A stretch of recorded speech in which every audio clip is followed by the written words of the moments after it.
বান্দা আমারা রব্বুল আলামিন আল্লাহ বলেন والذين يبيتون لربهم سجدا وقياما জোরে বলেন না সুবহানাল্লাহ। বান্দা যখন সকলেই ঘুমিয়ে পড়ে, যারা মুমিনের খাতায় নাম লিখিয়েছে তারা জেগে জেগে জেগে জেগে কখনো সুবহানাল্লাহ পড়ে, কখনো নামাজে দাঁড়িয়ে থাকে, কখনো কিয়ামের মধ্যে দাঁড়িয়ে থাকে, কখনো সিজদার মধ্যে শুয়ে থাকে, কখনো বা রুকুর মধ্যে থাকে। আমার আল্লাহ বলে বান্দা যখন তোমরা রাতের বেলাতে এমনটা করো, এমন কাজ করো, আমি আল্লাহ তোমাদেরকে সুসংবাদ দিয়ে দিলাম, তোমাদেরকে সুসংবাদ দিয়ে দিলাম। আমি আল্লাহ তোমাদেরকে তোমাদের যে আশা, তোমাদের যে আকাঙ্ক্ষা, তোমাদের যে সংকল্প, সেই জান্নাতের বাসিন্দা বানিয়ে দেব। যে কারণে এতটা দয়া, যে কারণে এতটা পরিশ্রম, যে কারণে আমরা এতটা কষ্ট করি, আল্লাহ বলে বান্দা এত কষ্ট করতে হবে না, হবে না। তোমরা যখন আল্লাহ বলে চিৎকার মারো, আল্লাহ বলে চিৎকার মারো, সুবহানাল্লাহ বলে চিৎকার মারো, আমি আল্লাহ তাআলা আল্লাহ পাক তোমাদের জন্য সুসংবাদ দিই। তোমরা যখন এমন চিৎকার মারো, আমি আল্লাহ তাআলা এত খুশি হই, আমি আল্লাহ তাআলা এত রাজি হই, তোমাদের ওই চিৎকার মারাতে তোমাদের জীবনের গুনাহ খাতা মাফ করে দেব। আরেকটু জোরে বলেন। এতক্ষণ পর্যন্ত আলোচনা শুনছিলেন, কার জন্য আলোচনা শুনি, কার জন্য আলোচনা করি, কার জন্য বসে রয়েছি, কার জন্য মাথায় টুপি দিয়েছি, কার জন্য অজু অবস্থাতে রয়েছি, কার জন্য 5,000 টাকা দান করেছি, কার জন্য 10,000 টাকা দান করেছি, কার জন্য চাল দান করেছি, নিজের গাড়ির টাকা কেউ দেয় না, তাহলে কি আমরা পাগল? আল্লাহ নবী বলেন না না না, তোমরা পাগল না, পাগল না। যে চালাক হবে দুনিয়াতে তার কবরের জন্য, আখিরাতের জন্য দুনিয়াতে ইনকাম করে যাবে। দুনিয়াতে ইনকাম কেমন করব?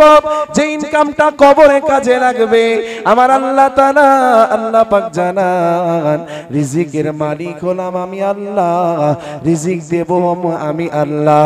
তাই রিজিকের উপরে যে ভরসা করে, আমার উপরে যে ভরসা করে, আমি আল্লাহ তাআলা আল্লাহ পাক ওই বান্দাকে, ওই বান্দিকে, যে বান্দা নিয়ত করেছে, যে বান্দি নিয়ত করেছে, আমি আল্লাহ তাআলা আল্লাহ পাক সেই দানের ওসিলা করে, সেই দানের জন্য কিয়ামতের ময়দানে যদি তার একটা নেকি না থাকে, যদি তার নেকিটা না বেড়ে যায়, আল্লাহ কোরআনে বলে ফামান ইয়ামাল মিসকালা যাররাতিন খায়রান ইয়ারা, যদি যাররা পরিমাণ ইবাদত বেড়ে যায়, যাররা পরিমাণ ভালো কাজ বেড়ে যায়, অর্থাৎ দান করেছি ভালো না খারাপ, জোরে বলেন। দান যদি ভালো হয়, দান যদি ভালো হয়, এই ভালো কাজটা যদি একটু বেশি হয়ে যায়, আমার আল্লাহ বলে বান্দা শোনো, আমি আল্লাহ ওই যাররা পরিমাণ বেশি ভালো কাজ করাটা এত পছন্দ করি।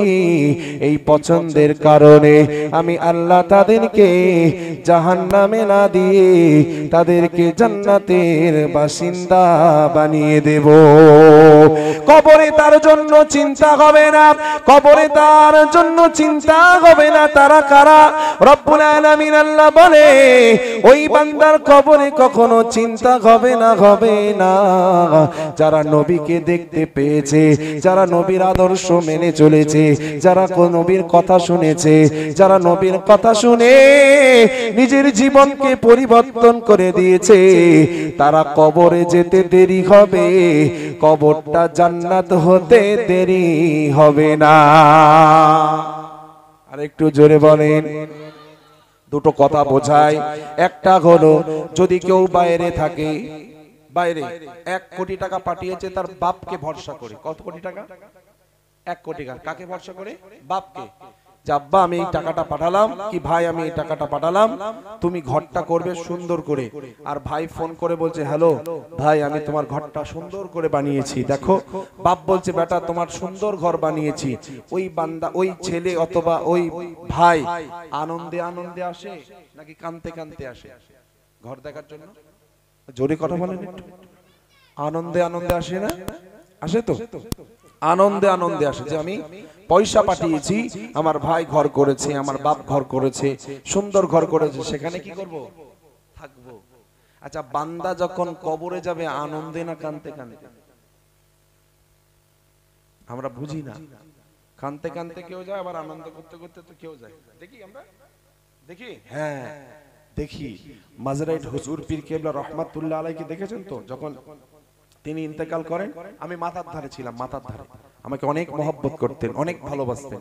পুরো মাথার ধারে যে দাদা হুজুর পীর কেবলা রহমাতুল্লাহ আলাইহি, মাজারের হুজুর পীর কেবলা রহমাতুল্লাহ আলাইহি শুয়ে আছেন, মাথার ধারে বসে আছি। আর দেখতে পাচ্ছি যে দাদা হুজুর যেন আমাদের মাজারের হুজুর ঘুমিয়ে রয়েছে। একটু জোরে বলেন না, একটু জোরে বলবেন না।